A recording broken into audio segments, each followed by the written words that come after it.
Welcome back to the Magnetic Growth Podcast. I'm the host, I think. My name is Jake. I'm the founder of Magnet.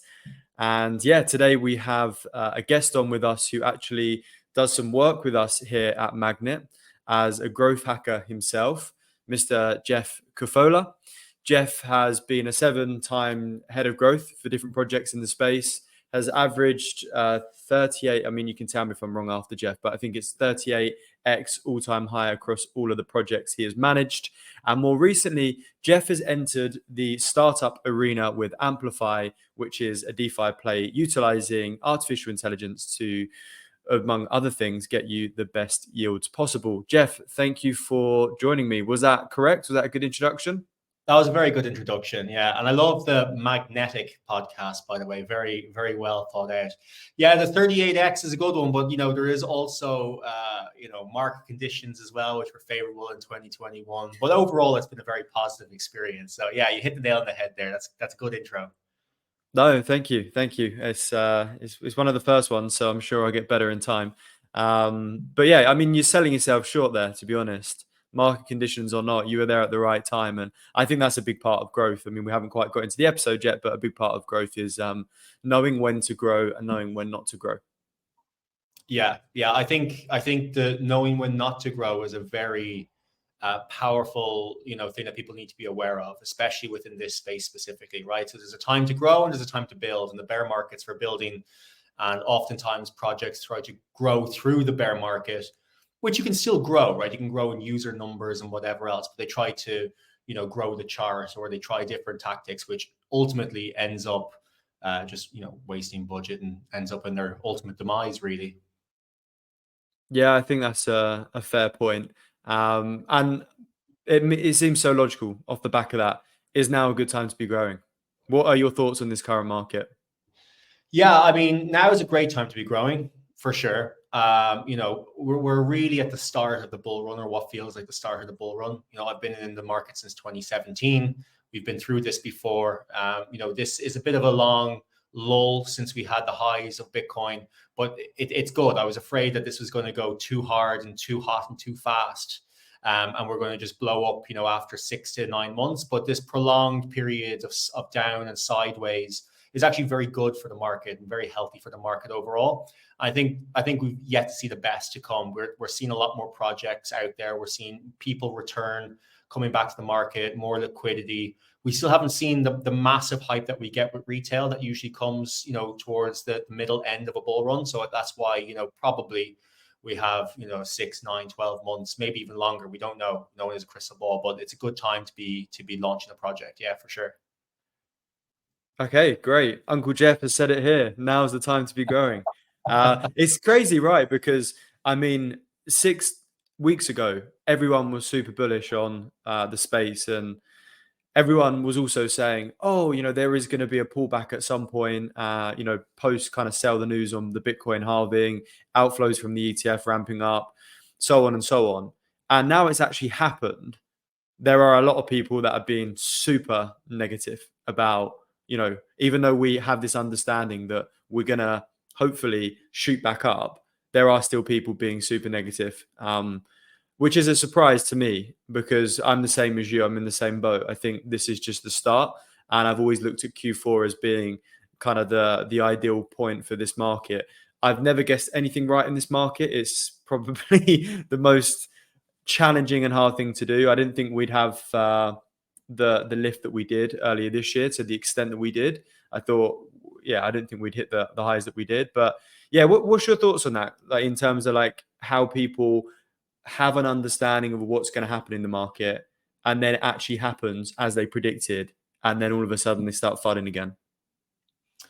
Yeah, I think it's one of those things where it's like everyone's like, we need a pullback, and then it's like, well, not that much of a pullback, But if we think about it, like Bitcoin really hasn't pulled back that much. We're up until 2 days ago, we were sitting around, the low 60s, which is pretty much around the previous all-time high.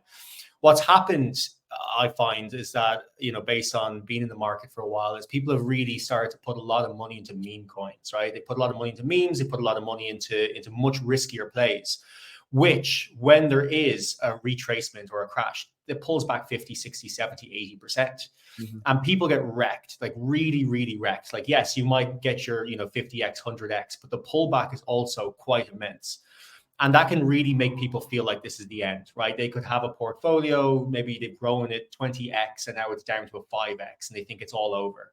And the reality is that those tokens might not get another crack at the whip. Their time might be done and it might rotate into something else. But if we look at like the major caps, if we look at the likes of Bitcoin, if we look at the likes of Ethereum and Solana, they're still way up. I mean, they're still doing phenomenally well. And I think people are just overexposed and they're not really very experienced in this market, right? A lot of people come in and get their first crack with these meme coins rather than the traditional sort of blue chips that people would normally see. And so I think that's what we're seeing right now, a lot of FUD, a lot of fear, but ultimately it's unwarranted. If you look at, like I said, the overall play, it really, we're just in a prolonged dip in a much bigger uptrend for the market cycle. So people just need to sort of be aware of that. People need to be aware of where we are and not put all their eggs in one basket when it's too risky. I will always say, have your blue chips, have your major plays, but then also have money as well on the side for these smaller plays, and always rotate your profits into your big plays or your major plays, and you should be fine. Yeah, and I think that's a good way of looking at it. For me, I would always say growth translates into the market, especially because of narrative. And the narrative that we had at the start of this year, let's be honest, meme coins were a narrative. AI was a big narrative. RWA was a narrative, but I wouldn't necessarily say it kind of transcended into a ton of different projects. And obviously there's other narratives as well, but even if we just focus on, say, AI, right? And the amount of projects that have come out and everyone's like, oh, this is the next AI coin. And they just invest into it. But this AI coin launched 3 weeks ago. They've built no technology. They haven't built a product. There is no utility at all backing their coin. So as soon as the market takes a hit, so will their growth. Their growth was purely leveraged based on the narrative that they were playing. So I'm aligned with you in terms of someone has to be extremely careful, because if you hit the right narrative in the right run, the project's going to grow massively. You're going to benefit from that massively. But at the same time, if the market takes a dip, your effect is going to be accelerated, just as the growth of the project will, because they never actually built any solid foundation to try and protect against the market and continue moving forward. So, yeah, I think it's a really interesting point to get into. But yeah, I mean, we're talking a little bit about growth. I've just spoke about how growth affects a user, a retail individual in this market. But what really does growth mean to you as someone who's been doing it in this industry for a while? Yeah, good point. So growth for me is whatever a business needs it to be, essentially, right? So there's different times for different tactics, right? So growth for me encompasses the entire growth of the business in every capacity. And we're not talking about marketing or head of marketing. We're talking about the head of growth, which is a different role. So the head of growth will obviously look and encompass things like partnerships, building the community, token growth, acquiring users.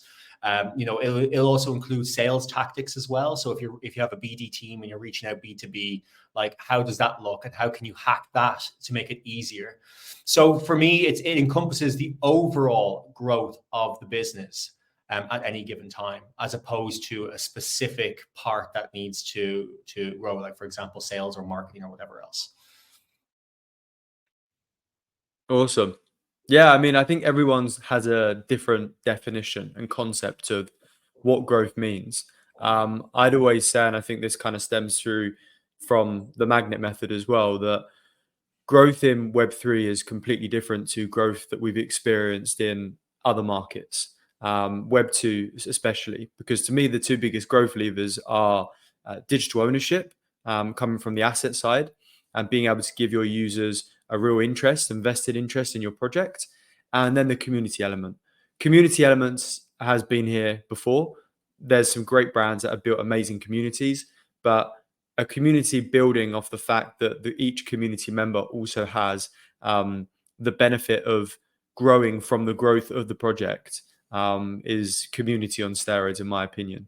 And that really is why the magnet method came about. Obviously, you've had the pleasure of taking a read to the magnet method playbook, which isn't quite out yet, but hopefully it will be soon. And it really details that. So It's always really good to get different perspectives.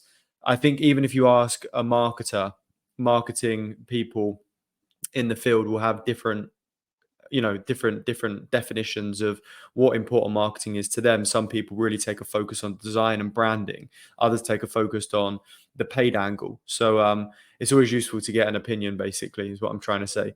And yeah, I mean, coming off the back of that and what you were saying, your definition of growth is, what is one area of growth that you focused on before that's worked extremely well for you in this market and arguably is your maybe favorite growth hack of all time? So for me, I think I like to leverage the power of multiple people in order to grow, right? One thing that has worked particularly well in some businesses I've worked with before is to really focus on a lucrative sort of referral program, if you will, right? So I'm a firm believer that 1,000 heads are better than one, 10,000 heads are better than one. And if you can multiply somebody's influence and multiply their reach, then you're going to get a much better return of your investment for a very low overall cost, right? So what does that look like? Okay, so let's say, for example, with Amplify, we're in particular looking to build out, we have started to build out quite a lucrative referral program whereby we incentivize people to refer users to our platform.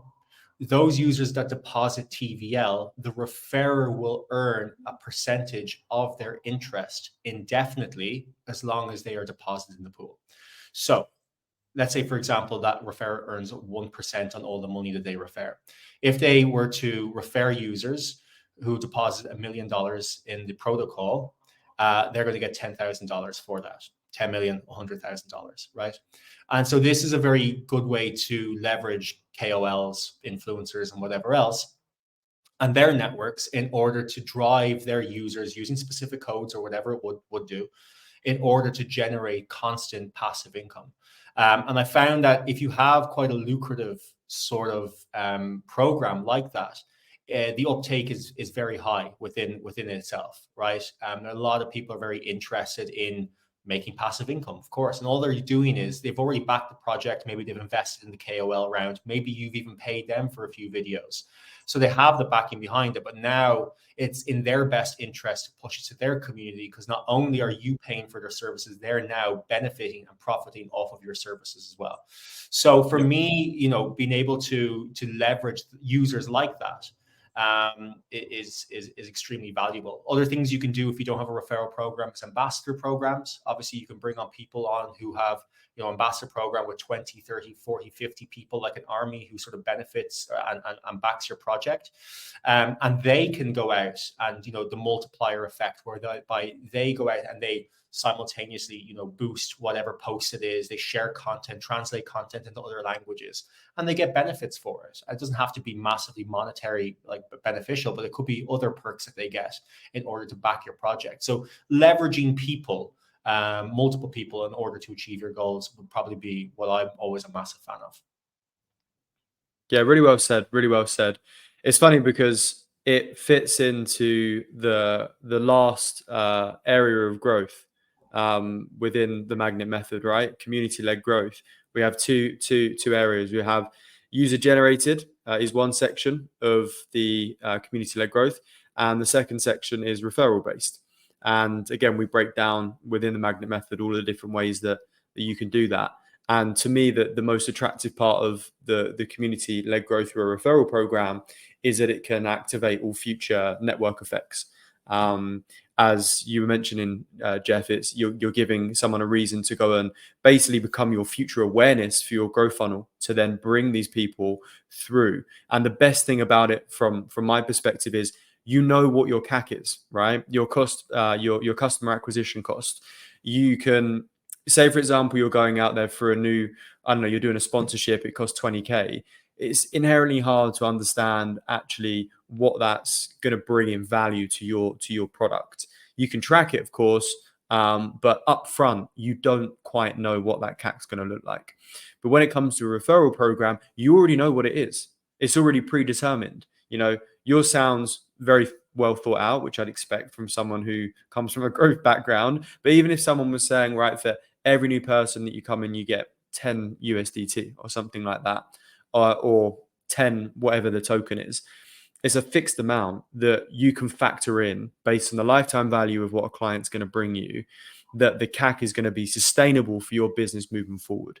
You don't have to go through all of these kind of different channels and trying to, essentially execute on multiple paid marketing fronts. If you can build that referral program, it's going to constantly generate you customers at an affordable, sustainable CAC.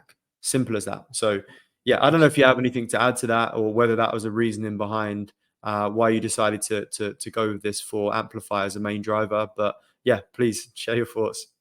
For sure. No, you're dead right. Absolutely. 100%. I think from my experience, people need to be very careful about ditching things that might perceive them to cost a lot of money. Okay. So you're saying, for example, well, we've just paid out $100,000 on a referral program this month.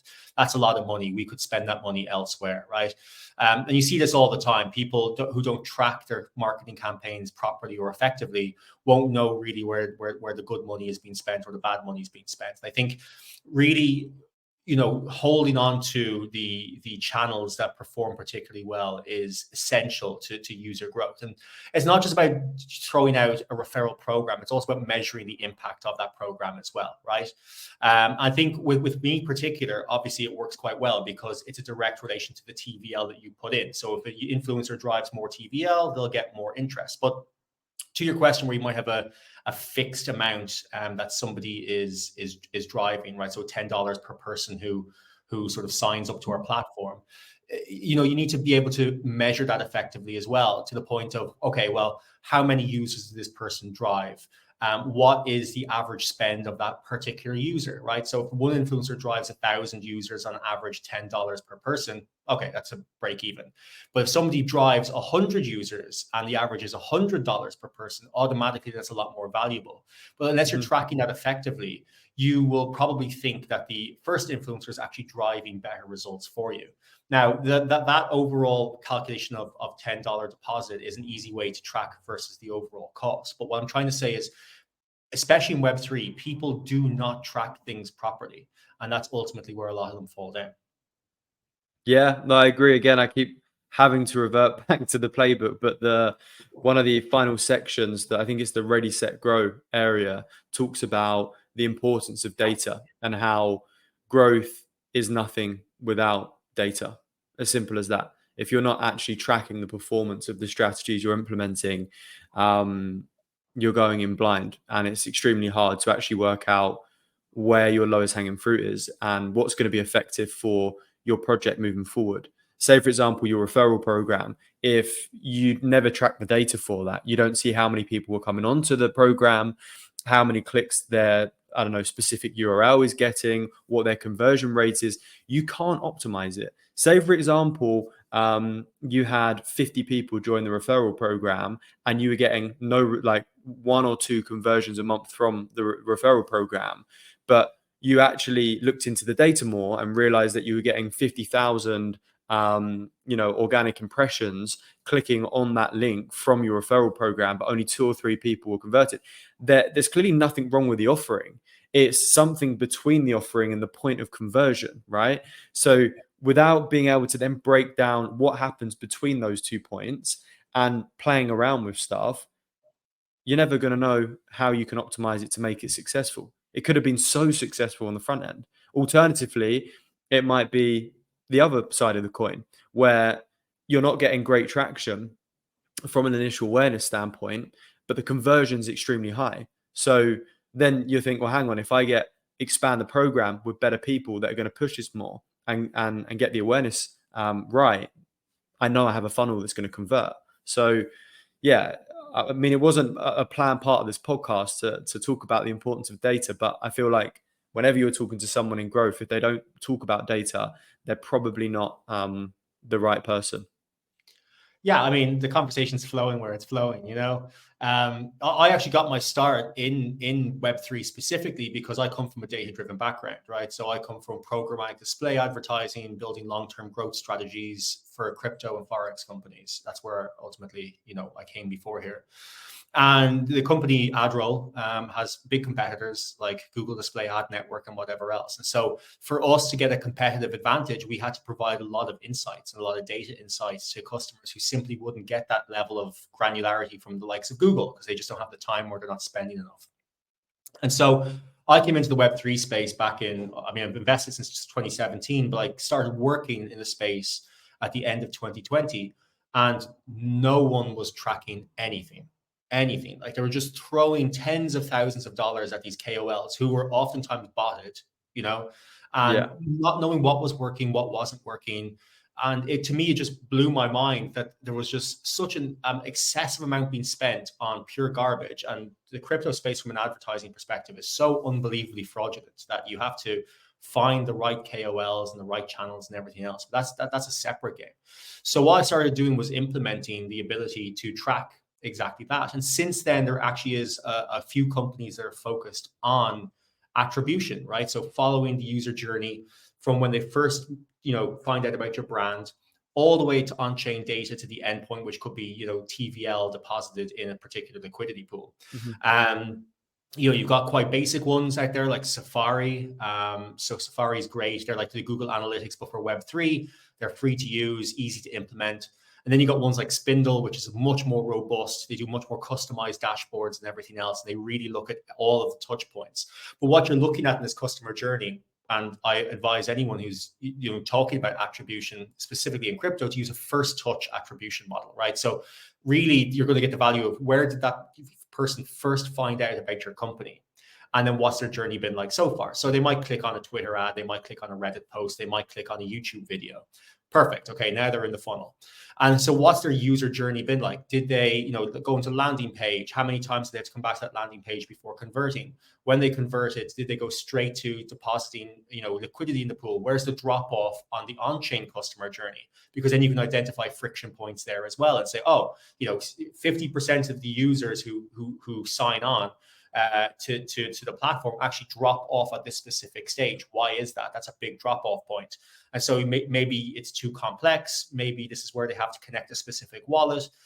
Maybe there's the offer isn't compelling enough, whatever it might be.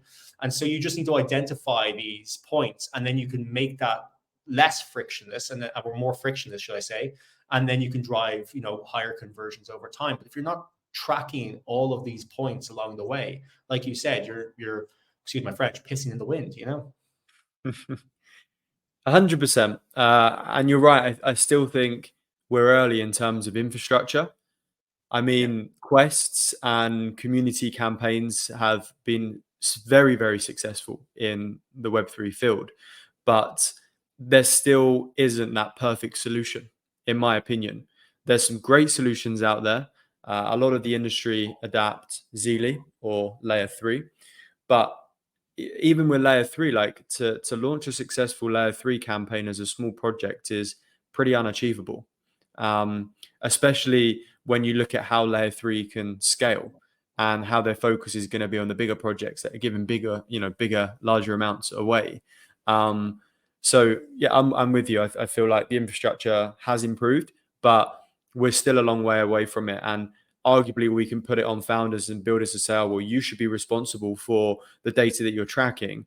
But if it's a case where there's not a suite of tools that already exist that can help you do that, and you have to build the tools yourself, build a data dashboard and track all of the data that's important to you, it's expensive, man. And it's like building another product, another platform. And that might be unachievable to certain project founders, especially in the very early stages. So I think a lot of guys will appreciate that you've given a few examples of places that they can go and start tracking data, even if it's not the full picture. It doesn't need to be perfect to start with, but do not launch or spend a penny without actually being able to track it, and not just track it, but really get down to the KPIs, the key performance indicators that are extremely important to your project, which change on a project by project basis, and ensuring that you have valid data. You're not just looking at data that looks pretty and makes things sound great. For example, oh, look how many impressions we got on this post. Like, realistically, did any of those impressions count towards what your key performance indicator is? or not. So yeah, good segue into data for sure. But let's move on. So you mentioned a strategy that you're looking to implement for your project, Amplify. If you had to name the most successful growth hack that you've conducted in this space today, what would it be? Yeah, good question. I think when it comes to growing the community, um, for me personally, I've found previously that you can, especially now with the competition, you can spend a lot of money getting a very small amount of traffic. Um, and that's just due to the fact that a lot of the advertising channels are cut off to crypto companies, and you need special, whitelisting and whatnot. But for me, this is sort of a bit, I guess, not a bit of a hack, shall we say? But when it comes to the likes of looking to grow your Telegram or looking to grow your Discord, I wouldn't necessarily recommend that people spend a huge amount of money on AMAs early on to try and get that initial traction. You have this cold start problem, which is that nobody wants to be in a community of 10 or 20 people, right? So getting that first 100 or first 500 people can be difficult. And then as it starts to come in and starts to grow, then people naturally, psychologically get a bit of a FOMO and they stick around, especially closer to launch. So for me, what you would try to do is maybe build a core community first and foremost through the private networks that you have, through other communities that you have around the place. Incentivize people to obviously join your community, whether it's an early access airdrop, specific roles, or whatever it might be. But when it comes to the actual activity levels, personally, what I tend to do is, number one, I tend to add some members, what do you call it, bots, or what do you call it, sort of low quality users through giveaways or whatever it might be, into an initial Telegram chat. Then you can have people actually come in and they're paid to sort of communicate and talk to each other back and forth and boost those activity levels. Primarily on Telegram, what I love to do is, as we get closer to the launch date, 2 to 4 weeks out, ultimately what we do is we essentially get a sort of Telegram bot, if you will, and we mass DM people in very active communities within your space. So for example, if you're a DeFi project, I would go on to launch pads, or I'd go on to other influencers who I follow, and I see what sort of DeFi projects are being launched soon. I go follow all of them on Telegram. I see that they're all active because they're close to launch. And then we send mass DMs to all of their users, letting them know that this project is also launching soon. And what you tend to see is a very positive response, provided the message is good, the branding is good, everything looks okay. And then you get an influx of these actual genuine users who see that there is already an existing community there. It is active, people are talking, and then naturally they start communicating with each other quite quickly. And you end up in a situation where you can hack the growth of your Telegram community from a couple of hundred of prepaid members or low quality members up to thousands in a relatively short space of time. You just have to find a service provider who can do that for you.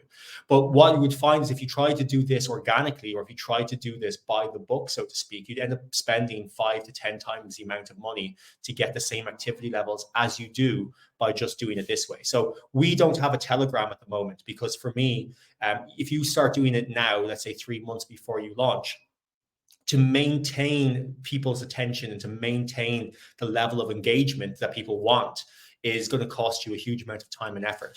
Whereas if you focus on Discord, which I do, and we've got a very good core community there, I know we can hack the growth of the Telegram closer to, let's say, a month out. And then we can really accelerate those results without having to spend so much time and effort and money on trying to maintain a low level of engagement at the very beginning. You just picked on two really key points there. I loved that explanation. I love the strategy as well. But yeah, you picked on two really, really key points I just want to delve into a little bit more. The first point was the organic nature of the strategy. So, setting up a bot, that might take time. But past that, you have a reach to your very specific target audience, people that are already in communities of not necessarily competing products, but products that are within your space. So you have like someone who is literally your perfect target audience profile. You're then being able to have a direct channel with them. And then the final bit was, we all get spammed messages, right? And a lot of us don't pay attention. So what you actually write, and when they look at it, what that ends up coordinating with in terms of the look and feel of your brand and what you've already achieved, and what your project's about. Super important. So I love that strategy, and I love everything organic. I think Web3 gives us such an amazing opportunity to build organic growth. We don't need to go out there and necessarily spend a ton of money on paid channels. There's so much available to us to hack away at unique things, just like you mentioned. The second aspect was timing. I've seen a lot of projects in this space spend a lot of money at the wrong time and therefore struggle with conversion and hitting their key performance indicators. And there's timing in the market, of course, bull, bear. Look, we discussed that a little bit at the start, but there's also timing to launch. If you're going to spend your resources 3, 4, 5, 6 months before you're even going to do your TGE and launch your token, there's such a high possibility that the people that you attract are going to go cold by the time that it comes around. Yeah. So I'm a big advocate for trying to smash out a very kind of short but precise campaign. Get the buzz going. Get people to act on urgency really and scarcity as tactics around that time period, and to really focus resources around a specific time period. I've learned this firsthand. So we just launched our first course project that we run called Uppercent, and we launched an allow list so people could kind of pre-join, essentially pay a deposit towards one of the access pass NFTs that we were selling. And on the first day, numbers were great. But then we had the allow list for another 3 weeks after that, before it would even open up to actually people being able to mint on the pre-sale. And it was just too long.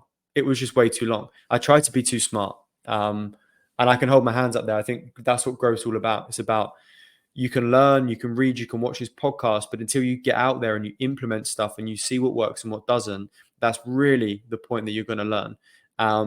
So my learning lesson moving forward is to, you can get a lot of traction in a short period of time in this space. Don't hold things out for too long. We held the allow list out for way too long. We then held the pre-sale out for way too long as well. So we should feel more comfortable fitting ourselves into like a refined period of time, putting all of our focus on there and being happy with what we end up with. So yeah, I don't know if you've got any thoughts on that or experience as well. Yeah, the timing thing is massive in Web3. I always say people have the memory of a goldfish, but realistically, people are just looking for opportunities to avail of at that moment in time. And there's so much people trying to grab your attention that it's difficult to keep them for any specific amount of time.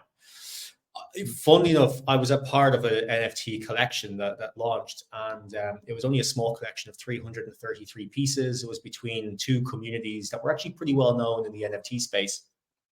And what they did is they did a gated, allow list minting, basically. A gated mint, essentially, where they got wave 1, wave 2, and wave 3.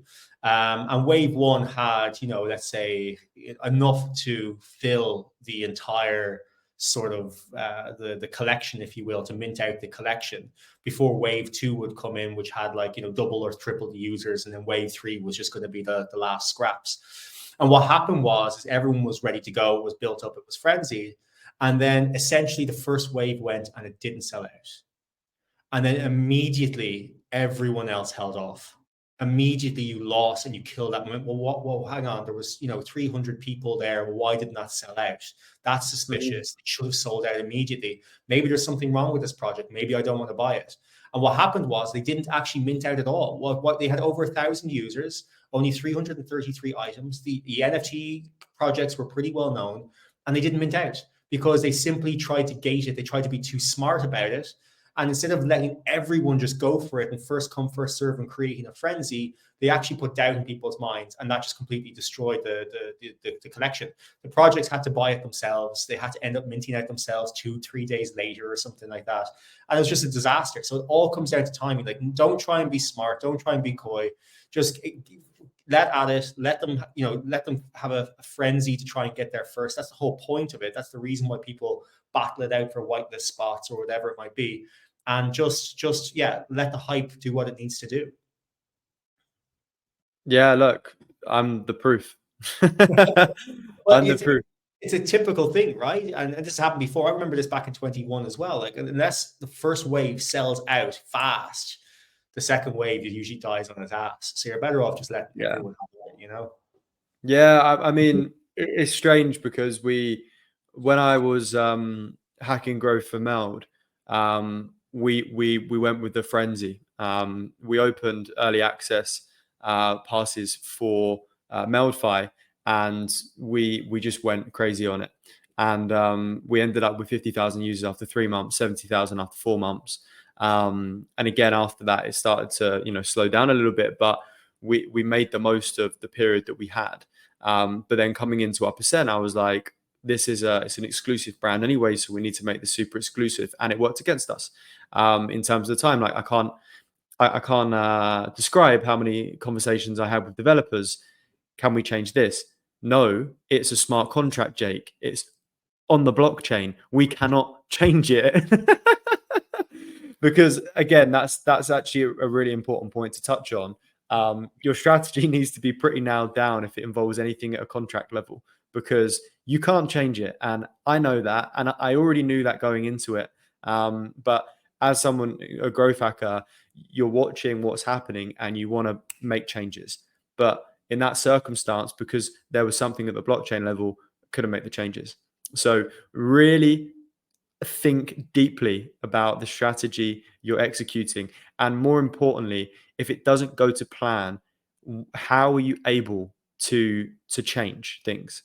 And that's the one thing that does go against us in Web3. If it's at the contract level, you can't change it. If it's a fucking landing page and you realize the title's not working, or the color needs changing, or the call to action needs improving, easy, boom, done. But you Yeah. can't do that on a contract level. I Yeah. mean, yeah. Well, you have to plan things out meticulously. I know you can get like upgradable smart contracts, but then they have their own, issues, I suppose, in the sense of, well, if you can change the smart contract, is it really decentralized? Is it really, what we want in this space? And so there's the trade-offs, of course, but this is why you almost have to pre-plan every problem and sort of work through the customer journey. Because only when you see the data, or people do it, you go, oh, damn, I missed this point. I could have done this, or I could have done that. You almost, you still can do that. But as you said, with the smart contracts, if you really mess up a smart contract as well, it could just blow up the whole launch, right? You've seen countless projects that go, oh, sorry, yeah, that failed. We have to relaunch the whole project, and it loses momentum, and it could take another day or so. And sometimes the community is like, yeah, it's okay. Other times, just like, this is a disaster, and they move on. So it can be very costly. It really can be. But yeah, it's why you have to try and mitigate as many risks as possible. Pre-plan, test, always test these things out. And just, yeah, we need a little bit of luck sometimes as well. Yeah, for sure. And look, this is the whole purpose of this podcast. It's to have people that are growing cool shit or are in growth, and have that first-hand experience from experimenting, to try and save you time when you're trying to grow whatever it is that you are, whether you have your own project or you're working for a project at the moment. Like, take what you can from this. Like, this is two guys that have tried a fair bit of shit in this market, and yeah, hopefully can save you some time. But yeah, I mean, I suppose we're getting to the end of this now. I think I'm interested to ask, before we kind of round out, are there any projects right now in this current market that you believe are hacking growth extremely well, and what example that might be? Yeah, I think if we look at, let's take, for example, a layer 2 Blast, right? So Blast is a layer 2 that's done particularly well recently. What I love about Blast is that it has a very gamified feel to it. It's not as serious as Arbitrum or Base or Optimism. It's a very sort of scrappy younger brother, sort of Tron feel, cyberpunk feel to it as an L2, and yet it's got a huge amount of attention. Partially, it's offering good yields to people who just, keep assets on the chain itself. It's offering attractive APY for stable coins and other things. But beyond that as well, the team that's behind it is the team who's behind Blur. right? So the NFT marketplace, and they've done particularly well, obviously with their airdrop. That was massive. They managed to, accelerate, users. And in fact, they sort of coined that almost that strategy that a lot of people have now since taken over. And they managed to go from a relatively small NFT marketplace to pretty much nearly a leader. I don't know if they actually were the leader at one point, but they got a huge amount of interest from it. And I think they've done something very similar, and they've done it extremely well with Blast. And what I love about what they've done with Blast as well is it's one of the top layer twos. It's actually one of the top blockchains out there as far as TVL goes. But they have a lot of native protocols, right? So a lot of like Arbitrum and Optimism will share the likes of Aave, for example, right? So they've got TVL on both. Whereas Blast is very unique. It has their own unique protocols that have their own unique things on it. And so it's building its own unique ecosystem a little bit. And so I think what they've done there is between like the APYs, between the sort of the promise of an airdrop that's come from the back of the other project they had, Blur, plus like all these native apps, this sort of this branding as well, which is really sort of clear and very different and unique. They've managed to draw a huge amount of attention towards their layer two, towards their blockchain. And really they've sort of built a massive and sort of very loyal fan base in a relatively short space of time. So yeah, I can see them doing particularly well, especially if they maybe niche down into becoming like the gaming chain for the Ethereum sort of ecosystem. But yeah, they've done an exceptional job in such a short space of time, and they've held on to that. They've retained it, which is even more impressive. A lot of people get liquidity initially. There's a big TVL spike and then drops back down to nearly zero, or relatively. So yeah, they've done a phenomenal job. I think you just kind of like described almost why Magnet was founded in the first place, and that's that building something isn't that's innovative and can bring about a new way of doing things on the internet isn't enough, right? So when you spoke about Blur, there's so many NFT marketplaces that have very, very similar functionalities at a product level, and the winner or the winners were the people that could hack away and get the marketplace out there the quickest. And it's the same in the L2 space. Like Blast might do something relatively uniquely, but like you mentioned, from a growth angle, they're building an internal ecosystem. And then through that, through the players in the internal ecosystem, that's how they're growing the L2. Again, is their L2 different to all the other L2s in the market? Do they have something so incredibly unique in comparison to maybe, I don't know, Polygon or something like that? I don't know the answer. I don't know a huge amount about Blast. But a lot of the layer twos that come about, they aren't that different. And the winners are the ones that can hack growth the best, bring about, like you said, the best TVL, or build the best ecosystem. And again, that all comes from a growth perspective.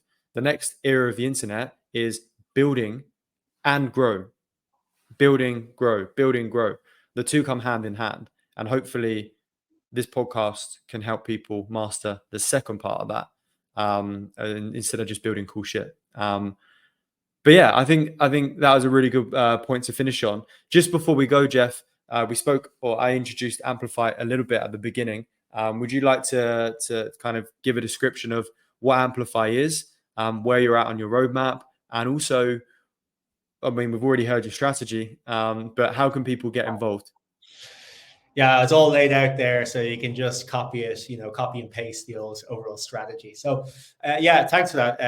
Amplify is an AI machine learning powered cross-chain liquidity management protocol. So there's a lot of buzzwords. Sounds like a lot of words there, mate. Yeah. It is a lot of words. The job is to sort of reduce that and make it more digestible. So really, it's a machine learning powered asset management platform, right? So it's decentralized. It's sort of like almost like a decentralized version of what Celsius and Nexo and Voyager and all the rest is, right? It was created ultimately off the back of the failings of so many of those centralized providers, where we've got a decentralized version with non-custodial wallets, and we use the machine learning capabilities of the platform to redistribute assets and auto rebalance assets every hour or so to generate a high stable APY that's de-risked.